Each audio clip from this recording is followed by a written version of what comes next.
வணக்கம். இன்னைக்கு கொஞ்சம் நிறைய வேலை இருக்குது அப்படின்றதுனால ஒரு 10-15 நிமிஷம் தான் ஒர்க் அவுட்டே பண்ணேன். அதுக்கப்புறம் வீட்டில் இருக்கலாம் வேலை பார்க்கறதுக்கு கொஞ்சம் டயர்டாயிடுவோம்.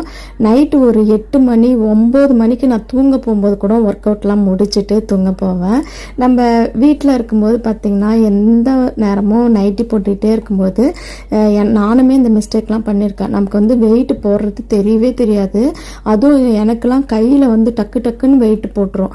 அதனால் நம்ம சுடிதாரோ இல்லை ப்ளவுஸோ தினமுமே நம்ம ஒரு அரை மணி நேரம் வீட்டு வேலையெல்லாம் முடிச்சுட்டு நம்ம போட்டு பார்க்கும்போது தான் நமக்கு கையில் கொஞ்சம் வெயிட் ஏறினாலுமே தெரிய ஆரம்பிக்குது.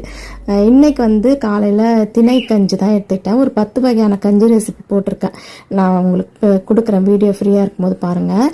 மதியம் வாழைக்காய் போட்டு பொரிக்குழம்பும் காலிஃப்ளவர் பொரியல் பண்ணியிருந்தேன். அது மதியம் சாப்பிட்டுட்டு ஈவினிங் வாக்கிங் போயிட்டு வந்துட்டோம். அதுதான் ஒரு பவுல் நிறையா எடுத்துக்கிட்டேன். நாளைக்கு பார்க்கலாம்.